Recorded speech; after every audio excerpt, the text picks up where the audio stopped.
얼마 전에 여수 지역이 현수막 정치로 몸살을 앓고 있다는 소식 전해드렸는데 규제가 필요하다는 지적이 나옵니다만 구체적으로 어떻게 해야 할지가 문제입니다. 이와 관련해서 광주시의회에선 아예 조례 개정에 나섰는데요. 자세한 내용 더불어민주당 강수훈 광주시의원 연결하겠습니다. 의원님 안녕하세요. 안녕하세요. 강수훈입니다. 네, 이게 광주에도 현수막이 많이 걸리고 있죠? 굉장히 많이 걸리고 있습니다. 지금 지난해 6월에 5개 광고물법이 개정이 되고 나서 12월부터 이 법이 시행이 됐잖아요. 네. 그런데 올해 7월에 발간된 국회 입법조사처 보고서에 따르면 법 시행 3개월 전인 정당 현수막 관련 민원이 광주가 33건에 불과했는데 네. 법 시행 3개월 이후에는 165건으로 5배가 늘었습니다. 5배나. 그리고 관련해서 전남 조사 자료도 있는데요.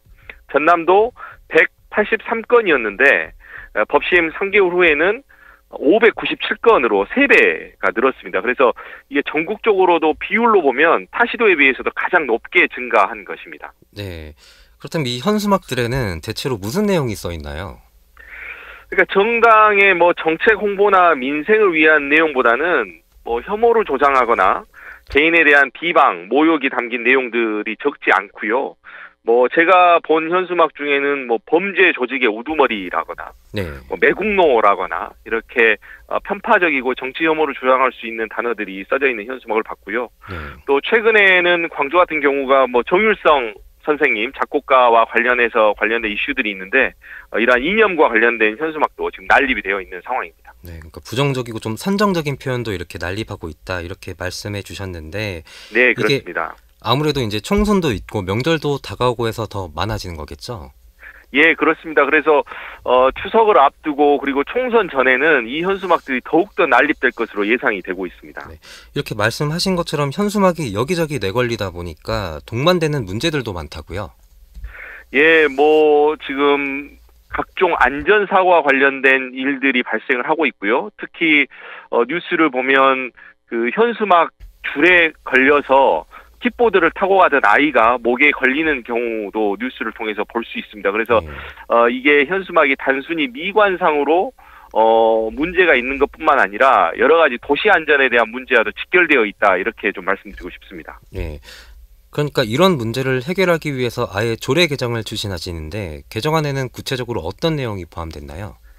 예, 제가 발의한 조례안의 공식 명칭은 광주광역시 5개 광고물 등의 관리와 5개 광고 산업 진흥에 관한 조례입니다. 이 조례안에는 정당 현수막에 대해서 기본적으로 현수막 지정 게시대에 게시를 할 것, 그리고 행정 동별로는 4개 이하로 설치를 할 것, 그리고 내용과 관련해서는 5.18을 비방하거나 특정인을 비방하는 내용을 표시하는 금지 기준을 마련을 했고요. 네. 또 안전과 관련해서도 지상 2m 이하에 설치된 광고물, 또 횡단보도나 버스 정류장으로부터 30m 이내에 설치된 광고물, 이러한 것들을 제한하는 규정을 담고 있습니다. 네.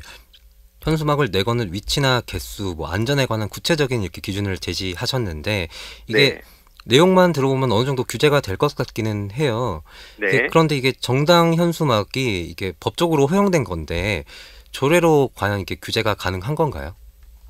지금 그렇지 않아도 인천시가 먼저 전국에서 처음으로 정당 현수막 규제 조례를 개정을 했는데 이에 대해서 지금 행정안전부가 일부 위법한 사항이 있다고 대법원에 제소를 한 상황입니다. 그런데 지금의 흐름은 이것이 현수막이 너무 난립되어서 많은 문제점을 발생하고 있기 때문에 인천뿐만 아니라 서울도 최근에 발의를 해서 곧 상임위 심사를 앞두고 있고요. 네. 제주, 부산, 울산 이렇게 광역시도에서는 한결같이 이러한 문제의식을 갖고 있습니다.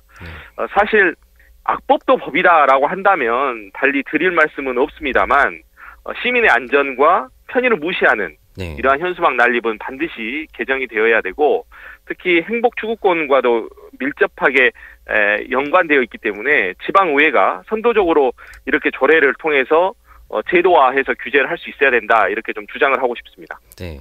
그런데 내심 현수막으로 좀 이름이나 얼굴을 더 알리고 싶어하는 분들도 있을 거 아니에요. 좀 동료 의원분들의 좀 반응도 궁금한데 시의회는 상임위에서 통과했나요? 지금 그렇지 않아도 방금 전에 네. 우리 상임위 회의가 마무리가 됐는데요. 오늘 상임위 심사가 있었는데 일부 갑론을박이 있기는 했습니다. 그런데 소관 상임위 의원님들과 지혜를 잘 모아서 지금 우리 광주광역시의회 상임위원회인 산업건설위원회는 통과를 한 상황이고요. 네. 지금 이 분위기대로라면 다음 주 9월 6일 목요일 본회의에도 통과될 것으로 전망을 하고 있습니다. 예. 그리고 또 내년이 이제 총선인데 강 의원님은 민주당 소속이잖아요.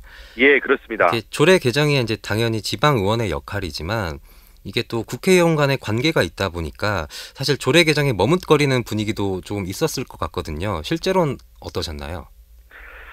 그러니까 뭐 며칠 전에 제가 기고를 통해서 소회를 밝히긴 했습니다. 이제 제목이 영혼 없는 현수막 정치, 이제 이대로 둘 수 없다였는데요.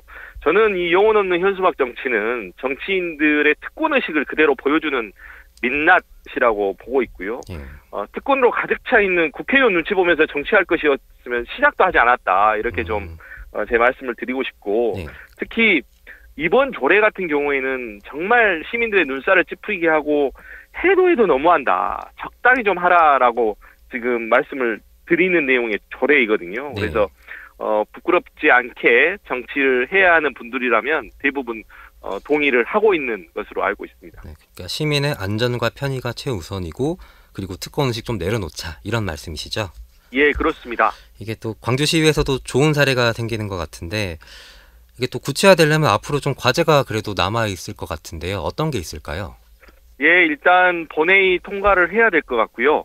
그리고 그 시에서 만든 조례이지만 이 정당 현수막을 또 관리하는 것은 자치구에서 해야 될 일들이 남아 있습니다. 그래서 시와 구가 잘 협의해서 이걸 어떻게 앞으로 그 실행해 나갈 것인지에 대한 뭐 가이드라인 이런 것들을 좀 마련을 해야 될 것 같고요. 네.